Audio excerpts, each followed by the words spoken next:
नमस्कार मित्रांनो, आज आपल्याला मॅग्नेट बरोबर खेळायचं आहे. मॅग्नेट बरोबर खेळणार आहे त्याच कन्सेप्टला बोलतात हिस्टरेसिस सायकल. आता हिस्टरेसिस म्हणजे काय, या सायकल मध्ये होतं काय, आता मॅग्नेट सोबत खेळायचं म्हणजे काय ते आजच्या आपण व्हिडिओमध्ये बघूया. की तुम्हाला हिस्टरेसिस जी ही एक कल्पना तुम्हाला वाटते की खूप डेंजर आहे ती तुमच्या डोक्यातून निघून जाईल आणि तुम्हाला हिस्टरेसिस एकदम मक्खन जैसा लगने लगेगा. आता मॅग्नेटशी खेळायचं म्हणजे काय करायचं बघा. एक छोटासा मॅग्नेट घ्यायचा, छोटासा. कुठं मॅग्नेट काढू, इथं मॅग्नेट नाही, एक जरा फेरोमॅग्नेटिक मटेरियल घ्यायचं. कुठला मटेरियल घ्यायचं, फेरोमॅग्नेटिक मटेरियल घ्यायचं. का, त्याचाच तर मॅग्नेट होतो. त्याला एक वायर गुंडाळायची. ही वायर गुंडाळली, मटेरियलला मी वायर गुंडाळलेली आहे. ओके, या स्ट्रक्चरला आपण काय बोलतो, सोलेनॉइड बोलतो. प्लस मायनस इथे बॅटरी लावायची. याच्यातून जसा तुम्ही करंट पास करणार, आता डायग्राम जरा उलटी सुलटी आलेली आहे पण समजून घ्या. याच्यातून करंट तुम्ही पास केलात की ह्या रॉडचा, हा जो बिचारा गरीब रॉड आहे त्याचं मॅग्नेटायझेशन होणार, त्याचं मॅग्नेट होणार, त्याच्यामध्ये डायपोल मुवमेंट अलाइन व्हायला स्टार्ट करणार. असा आपला खेळ खेळत बसायचं आणि याचा ग्राफ काढायचा. तर ग्राफ काढताना कुठल्या कुठल्या गोष्टी लागणार आहेत बघा. मला काढायचा आहे ग्राफ. ग्राफ काढताना मला काय लागणार बघा, एक्स ऍक्सिस वर बी घेतो. बी म्हणजे मॅग्नेटिक फील्ड आणि वाय ऍक्सिस वर मॅग्नेटिक फील्ड. एक्स वर एच म्हणजे काय, एच म्हणजे मॅग्नेटिक इंटेन्सिटी आणि बी म्हणजे मॅग्नेटिक फील्ड. मॅग्नेटिक फील्ड कोण तयार करणार, हा रॉड. आणि मॅग्नेटिक इंटेन्सिटी कोण प्रोव्हाइड करणार, हा सॉलेनॉइड. एवढं मात्र डोक्यात लक्षात असू द्या. काही करून तुम्ही जर सायची व्हॅल्यू कॅल्क्युलेट केलीत, सायची व्हॅल्यू समजा तुम्ही कॅल्क्युलेट केलीत, तर तुम्हाला एच ची पण व्हॅल्यू कॅल्क्युलेट करता येईल आणि बी ची पण व्हॅल्यू कॅल्क्युलेट करता येईल. एच ची व्हॅल्यू कॅल्क्युलेट कशी करणार, H is equal to N I, number of turns, आणि करंट ही व्हॅल्यू आपल्याला माहित असते, त्याच्याने एच ची व्हॅल्यू भेटेल, त्याच्याने बी पण माहित पडेल आणि साय पण कॅल्क्युलेट करता येईल. गंमत बघा काय, गंमत बघा काय. समजा याच्यामधला करंट ऑफ असेल, करंट ऑफ असेल तर त्याची मॅग्नेटिक इंटेन्सिटी पण झिरो असणार आणि मॅग्नेटिक फील्ड पण याच्यामध्ये झिरो असणार. मग तोच पॉइंट आहे हा ओ पॉइंट. आता काय करणार, मी याच्यातला करंट वाढवत जाणार. करंट वाढवत जाणार.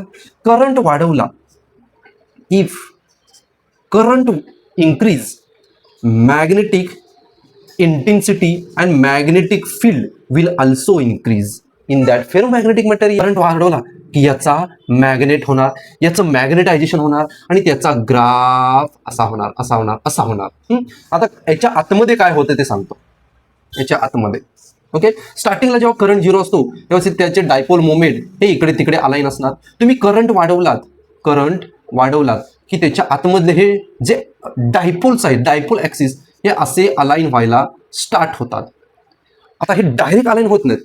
पहिला असा असेल, जरा करंट वाढवलात असे, जरा करंट वाढवलात असे, जरा करंट वाढवलात असे, मग सगळे असे अलाइन झाले आणि एका सर्टन लिमिट नंतर ही मॅग्नेटिक इंटेन्सिटी पुढे वाढणार नाही. जरी ती करंट वाढवण्याचा प्रयत्न केला तर तुम्ही एच ची व्हॅल्यू वाढवाल. एच ची व्हॅल्यू म्हणजे काय, या कॉइलने तयार केलेली मॅग्नेटिक इंटेन्सिटी वाढवाल, पण याच्या आतमधली जी मॅग्नेटिक फील्ड आहे ती काय पुढे वाढणार नाही. मग या पॉइंटला बोलतात सॅच्युरेशन पॉइंट. खयचो पॉइंट, सॅच्युरेशन पॉइंट, ओ ए, सॅच्युरेशन पॉइंट. किती वाढवा, अरे एकदा अलाइन झाले ना, या साईडला अलाइन झाले, अजून किती अलाइन होणार, किती करंट द्या, किती मॅग्नेटिक इंटेन्सिटी वाढवा याच्याने, पण मॅग्नेटिक बी ची व्हॅल्यू ही बघा, ही तेवढीच राहणार, ह्याच्या वर ग्राफ जाणार नाही. सॅच्युरेट, पोट भरलं माझं असं म्हणणार तो. नंतर काय करा, तुम्ही करंट रिड्यूस करा. करंट रिड्यूस केला, ऑटोमॅटिक इंटेन्सिटी पण रिड्यूस होणार. इंटेन्सिटी रिड्यूस झाली की मॅग्नेटिक फील्ड पण कमी कमी होणार. पण तुम्हाला असं वाटेल की हा ओरिजिनल पाथ ट्रेस करेल, म्हणजे ए पासून ओ पर्यंत येईल असं तुम्हाला वाटेल. कारण काय माहितीये, तुम्ही करंट कमी केलात, याच्याने मॅग्नेटिक इंटेन्सिटी सुद्धा कमी होणार. पण हे जे अलाइन झालेले आहेत ना, अलाइन झालेले हे सगळे जसे आहे तशा ओरिजिनल फॉर्म मध्ये परत येत नाहीत. कारण का, हे अलाइन झालेले आहेत. जर करंट कमी केला तर थोडेफार ते अलाइनमेंट अशी दाखवणार, थोडेफार ह्याची पोझिशन आहे ती ओरिजिनल पोझिशन फॉर्म होत नाही. ओरिजिनल पोझिशन फॉर्म होत नाही, मग ओरिजिनल पाथ का ट्रेस करेल? मग तो पाथ असा करंट कमी कमी करत गेला की हा असा येणार. याचा अर्थ काय? एच ची व्हॅल्यू तर झिरो झाली, म्हणजे करंट झिरो झाला, एच ची व्हॅल्यू झिरो झाली, पण बी ची व्हॅल्यू एक्झिस्ट आहे, म्हणजे याच्यामध्ये थोडी मॅग्नेटिक प्रॉपर्टी शिल्लक आहे. थोडासा, हा समजा 100% मॅग्नेट झाला असेल तर हा अजून 20% मॅग्नेट शिल्लक राहतो, कारण सगळेच्या सगळे काय आहे तसे ओरिजिनल अलाइन होत नाहीत. मग थोडा 20% मॅग्नेटिक प्रॉपर्टी शिल्लक राहते, म्हणून या पॉइंटला बोलतात रिटेन्शिव्हिटी. कुठली विटी? रिटेन्शिव्हिटी ए, आणि हा कुठला पॉइंट? बी. बी पॉइंटला रिटेन्सिव्हिटी, थोडीफार मॅग्नेटिक प्रॉपर्टी शिल्लक राहते. आता काय करायचं? करंट झिरो केला, आयची व्हॅल्यू किती केली तिथं? करंट रिड्यूस कुठपर्यंत? जोपर्यंत करंट झिरो होत नाही तोपर्यंत तुम्ही झिरो केला. आता बॅटरी उलटी लावायची, इकडे प्लस करायची, इकडे मायनस करायचा, करंटची डायरेक्शन रिव्हर्स करायची. आता करंट इकडनं फ्लो होणार, झुक झुक झुक झुक झुक, आणि इकडनं करंट बाहेर येणार. If current is रिव्हर्स्ड, current reverse केला तर एच ची व्हॅल्यू पण ही रिव्हर्स होणार आणि मॅग्नेटिक फील्ड पण ही ऑटोमॅटिकली रिव्हर्स होणार. करंट रिव्हर्स केला, पण करंट मी व्हॅल्यू वाढवत गेलो, पण उलट्या डायरेक्शनने 0 अँपियर, 2 अँपियर, 3 अँपियर, 4 अँपियर अशी व्हॅल्यू वाढवत गेलो, तर हा तुम्हाला ग्राफ असा भेटणार. का? कारण याचे जे डायपोल आहेत ते अलाइन होत होत होत होत हे असे उलट्या डायरेक्शनला, म्हणजे या डायरेक्शनला येतात, असे या डायरेक्शनला. सगळ्यांची तोंड इकडे होती, ती सगळ्यांची तोंड इकडे होणार. ओके, पण तरी सुद्धा हे रॅन्डमली ओरिएंटेड आहेत. त्यांचं डोसकं आणि पाय फिरवलं, इकडनं इकडे फिरवलं, पण त्याची डायरेक्शन रॅन्डमली आहे, म्हणून ह्याची बी ची व्हॅल्यू झिरो. ही बघा, ABC व्हॅल्यू झिरो. जरी मॅग्नेटिक फील्ड झिरो आहे, पण मॅग्नेटिक इंटेन्सिटी अजून आहे, करंट आहे बघा. एच ची व्हॅल्यू निगेटिव्ह मध्ये आली, म्हणजे रिव्हर्स केलाय. करंटची व्हॅल्यू आहे, पण बी बघा, बी झिरो वरती आहे, कारण ते रॅन्डमली ओरिएंटेड आहे. ह्या प्रॉपर्टीला बोलतात जिथे करंट पण आहे, एच ची व्हॅल्यू पण आहे, पण मॅग्नेटच नाही आहे, मॅग्नेटिक प्रॉपर्टीच नाही आहे, त्याला बोलतात कोहिरसिव्हिटी झालं ना. कोहिरसिव्हिटी म्हणजे सी पॉइंट हा कुठला आहे? सी पॉइंट आपला आहे कोहिरसिव्हिटी, जिथे सगळं उपलब्ध आहे पण मॅग्नेटच होत नाही, याला काय चिकटणारच नाही. ओके, कारण का? रॅन्डमली ओरिएंटेड आहेत. परत तुम्ही करंट आता वाढवलायत ना, करंट आता इफ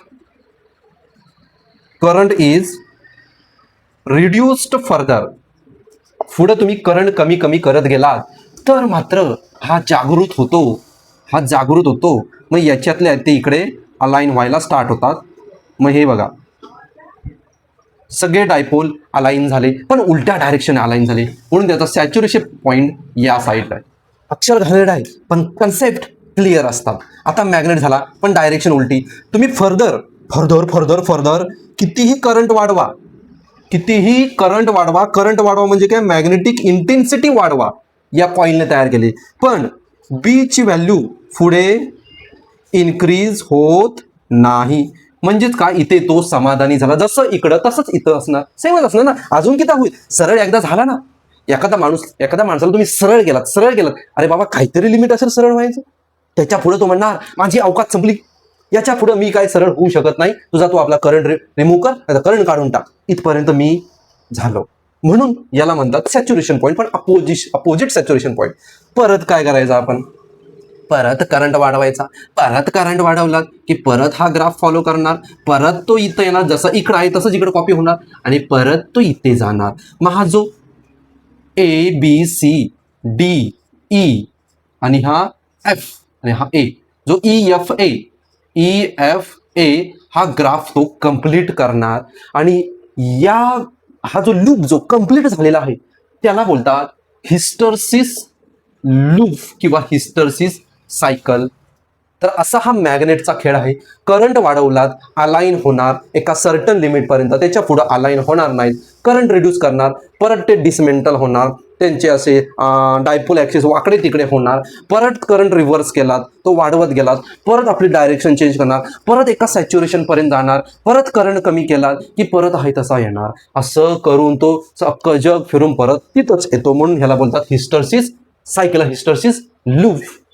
हा लूप आहे. तर अशा तऱ्हेने आपला हिस्टरसिस सायकल, हिस्टरसिस लूप संपलेला आहे. भेटूया पुन्हा एकदा पुढच्या व्हिडिओमध्ये. तोपर्यंत याच्या नोट्स स्वतः जाऊन वाचा. मी तुम्हाला फक्त कन्सेप्ट एक्सप्लेन केलेली आहे. नोट्स तुम्हालाच काढायचे आहेत. गाईड बीड मधून कुठे भेटेल पॉईंट तयार करा, स्वतःच्या लँग्वेजमध्ये इझी लँग्वेज यूज करा. भेटूया पुन्हा एकदा पुढच्या व्हिडिओमध्ये. तोपर्यंत कॉपी करा.